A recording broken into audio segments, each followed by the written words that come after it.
দ্বিকক্ষ বিশিষ্ট যৌক্তিক মনে করলেন, আপনাদের যে বুঝ সেই বুঝটা আমাদেরকে জানাবেন।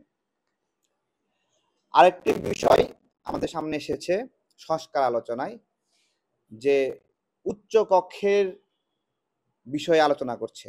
আমাদের যে ৩০০ সংসদ সদস্য, ৫০টি সংরক্ষিত আসন, এইখানে আমাদের নির্বাচন হতো, পার্লামেন্ট গঠন হতো, সেখানে স্পিকার, ডেপুটি স্পিকার, প্রধানমন্ত্রী, বিরোধী দলীয় সংসদ নেতা, এরকম বিভিন্ন ধরনের কাঠামোগত বিষয় রয়েছে।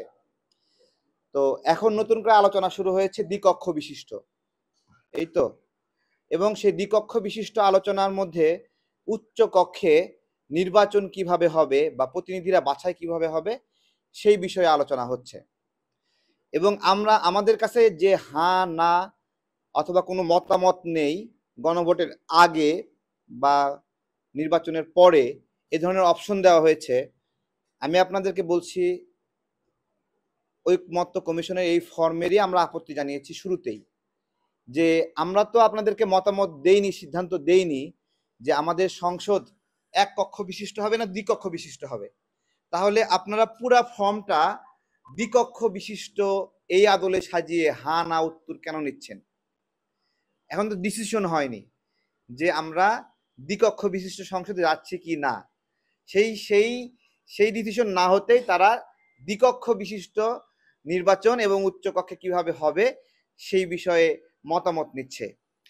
এইটা আমাদের কাছে মনে হচ্ছে যে শুধুমাত্র একটা কালক্ষেপণ এবং আমাদের মধ্যে আলাপ আলোচনা, বিবাদ, মত দ্বিমত এসব বিষয়টা জারি রেখে সময় ক্ষেপণের একটা চেষ্টা বলে আমাদের কাছে মনে হয়েছে।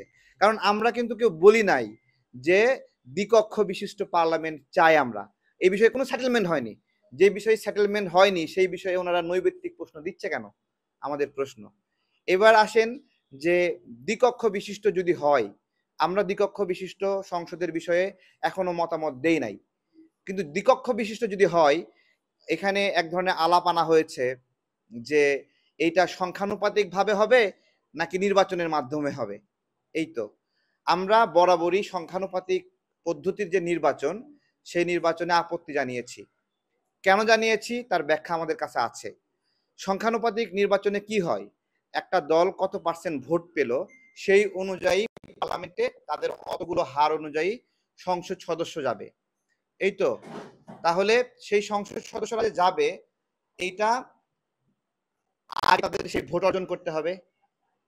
যেমন আমি বলছি যে কোন একটা দল, নাম আরব বাংলা পার্টি, আমি বললাম আর কি, অথবা অন্য একটা পার্টি, সেই পার্টি 20% ভোট পেয়েছে।